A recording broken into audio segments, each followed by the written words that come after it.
Devil May Cry is one of, if not my favorite video game series of all time. I grew up playing Devil May Cry on my Xbox 360, and with me getting myself a laptop 6 years ago, I managed to get the game on my laptop and I played it to death on there. It was also the first game I ever modded. The series has been close to my heart as I saw it evolve as I grew older, and with the not so recent release of Devil May Cry 5, I am very happy with where the series is going. Going from a Resident Evil 4 build to its own series is amazing. However, not many people seem to remember Devil May Cry 2. Or if they do remember, it's in the back of their mind. Devil May Cry 2 was met with mediocre reviews from everyone and was thought to be the most boring Devil May Cry game and just a huge disappointment to fans everywhere. I, on the other hand, thought this game was good. Now don't get me wrong, playing this game as the teenager that I am, I see its flaws. But as a child, I didn't really see them. As I grew up, I stopped playing Devil May Cry entirely. I went to games like Call of Duty and Bioshock. But I always remembered Devil May Cry 2 in my mind. It didn't make me want to go back and play it again, but I did remember it. Playing it now, it's not that great. It's not as cool or as awesome as I remember it being, and it just seems boring and a lot less lively than I remember. Playing as a kid, I thought this game was more fun than Devil May Cry 1. But the only reason I thought that was because I was a dumb kid and I couldn't get past the Phantom boss from Devil May Cry 1. Coming back to it now, after beating every other Devil May Cry game on the hardest difficulty, I see just how pathetically easy this game is. The enemies sometimes don't even hit you. Sometimes they just become annoying and spam attacks on you. I played through this game on all difficulties, getting every achievement, getting all the weapons, getting max health, everything. It didn't make me enjoy it any more than when I started. Dante isn't this funny wise guy anymore. Instead, he's this quiet man who hardly ever talks in this entire game. But then you got this other character, the sexy, mysterious girl, Lucia. She's the new character who doesn't like Dante's company and wants him gone. She wants to prove that she is capable of saving the city. They go on their separate paths to the game and only encounter each other a few times. But, how about we start back? You know, to the beginning of the game, where I should have started you out from the start. So sit back, relax, get some pizza, get your guns and sword, and watch as I tell you what exactly happened to Devil May Cry 2.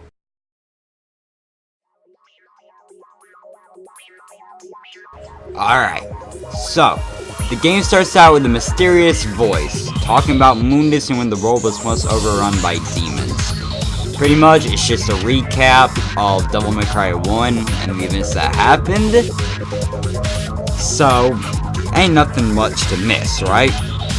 All of a sudden, you see that Lucia is there. She's checking out a piece of jewelry that is sealed off. But not everything is as it seems.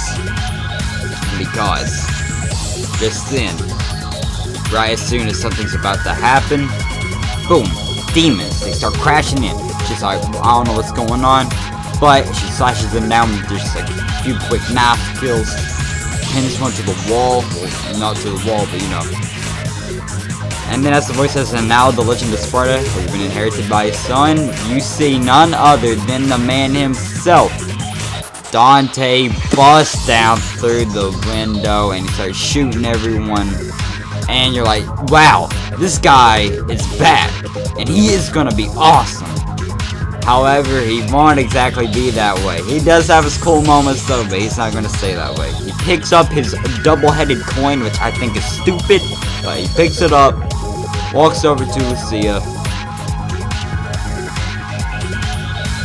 and then pulls the gun out on her and boom. He was just trying to save her. He wasn't gonna kill her. That's our man Dante.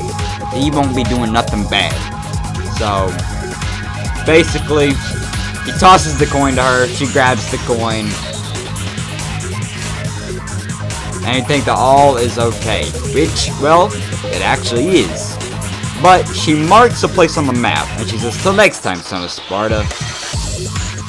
And so with that, Dante knows where his next location is going to be at.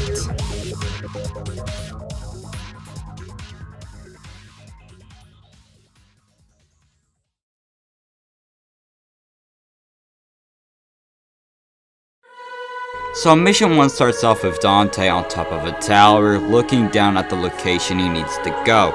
So he looks down, finding the only way is dropping from the tower. He drops down, and this is where I start talking about mission 1, everyone.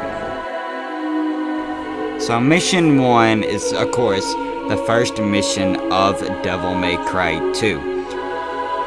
So it starts off with Dante on a tower, you know, where he left off, and you can scourge around the place and get some red orbs. For those who do not know, red orbs is the currency in this game. Red orbs is what you use to buy items, etc. And red orbs will always come in handy.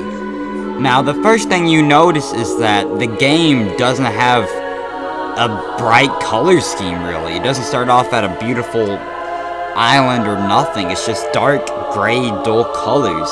And that's one thing I don't like about Devil May Cry 2. They went for a more dark, gritty, realistic tone for the game, and it just doesn't work out that well for a Devil May Cry game. Now, as you will see, this game's combat has been dumbed down so much, and this game is so easy with the dumbed down combat, and that is just another reason why I liked it back when I was a kid. It was easier to do combos and stuff, compared to the more hard to master style of Devil May Cry 3 and Devil May Cry 4.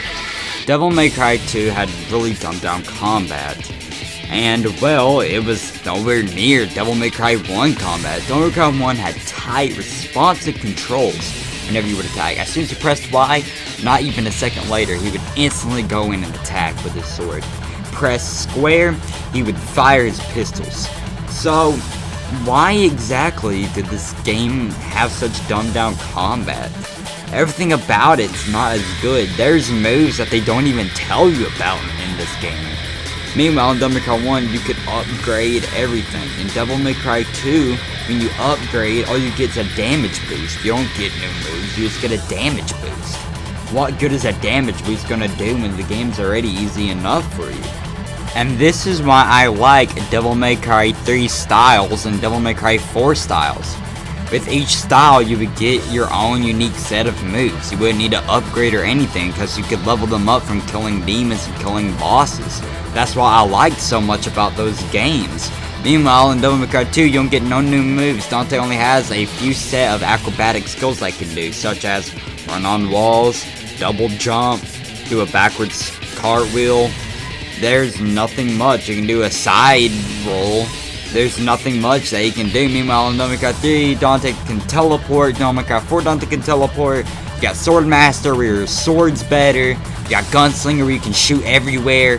All sorts of awesome stuff, and none of that is in this game. Which is why, I'm gonna say it, thank you, Devil May Cry 2. Thank you for making us get better versions of the acrobatic moves, cause if you liked Devil May Cry 2's pistols, well, you could use Gunslinger. If you liked how acrobatic Dante was in Devil May Cry 2, you could use Trickster. Thank you, Devil May Cry, for giving us styles, cause I really like it, and it made the game what it is today. Now, as for every other mission in this game, it's just as boring as mission 1, which is why I'm not going to go too in-depth in this review, because I'm not going to talk about all the missions. I'm just talking about the combat, how this game fell flat. The game had such a bad backstory. It switched from one random unknown dude who was making it to who we know today, which I think his name is Hideaki Itsuno. I think that's what his name is, but he's the one who made Devil May Cry 3, Devil May Cry 4, and Devil May Cry 5. The unknown developer, I have no idea why Capcom hired him, but the original developer who did Devil May Cry 1 wasn't a part of this for some reason.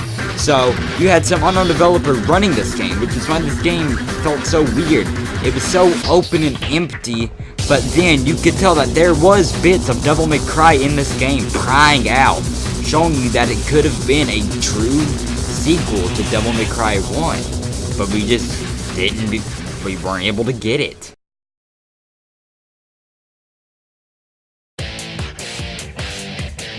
Now, as this review comes to a close, I will say this. Devil May Cry 2. You were a part of my childhood, yes.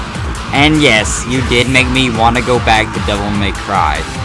But you were just such a poor game. You could have been something really good, but you just weren't.